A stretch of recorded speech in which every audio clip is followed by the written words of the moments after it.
বাংলাদেশের পাবনা জেলার ভূপেশচন্দ্রভট্টাচার্য সংসার পরিত্যাগ করে হিমালয় ভ্রমণে গিয়ে হলেন নাগা সন্ন্যাসী। নারায়ণচন্দ্র সরকারের আমন্ত্রণে পা রাখলেন নদিয়ার গেদে এলাকার শান্তিনগর গ্রামে। তৈরি হলো শান্তি আশ্রম। আর সেই সঙ্গেই বাংলাদেশে শুরু হওয়া কালো দুর্গার পুজো যেন পুনর্জন্ম পেল এই গ্রামে। দেবী দুর্গার আরাধনা শুরু করেছিলেন ভূপেশচন্দ্র বাংলাদেশে।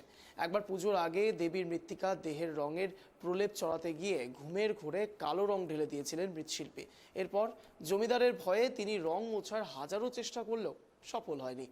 দেবী তখন নাকি জমিদারকে স্বপ্নাদেশ দিয়ে এই রূপেই পুজো করতে বললেন। আর তখন থেকেই দশভুজা এখানে কালো দুর্গা। শান্তিনগরে এসে আমৃত্যু কালো দুর্গার আরাধনা করে গিয়েছেন সত্যানন্দ গিরি। এক চালার দুর্গা প্রতিমা তৈরি হয় পাশের অন্য একটি গ্রামে। ষষ্ঠীতে বোধন হয় মায়ের। এখানে কালো দুর্গা পূজিত হন সম্পূর্ণ তন্ত্রমতে।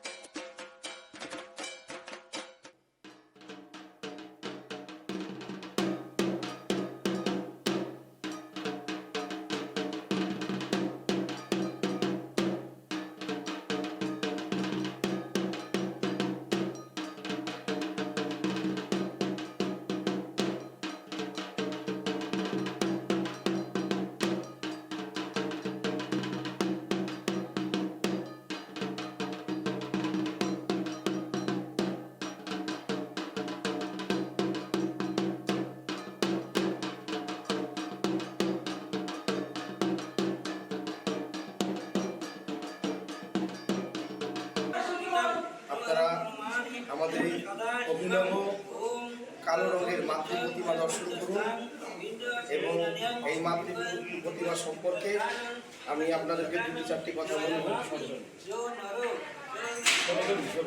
এবং আমাদের এই শান্তি আশ্রমের প্রতিষ্ঠাতা মাননীয় শ্রী সত্যানন্দ গিরি মহারাজের পূর্বপুরুষের প্রাক্কাল থেকেই এই অভিনব মাতৃ প্রতিমার পুজোর আয়োজন হয়ে থাকে। এবছরও আমরা শান্তি আশ্রম শান্তিনগর শান্তি আশ্রম কমিটির পক্ষ থেকে এই অভিনব মাতৃ পুজোর যে আয়োজন করা হয়েছে, আপনারা হয়তো এই অভিনব মাতৃ প্রতিমা এবং এই কালো রঙের মাতৃ প্রতিমা হয়তো অন্য কোথাও দেখতে পাবেন না।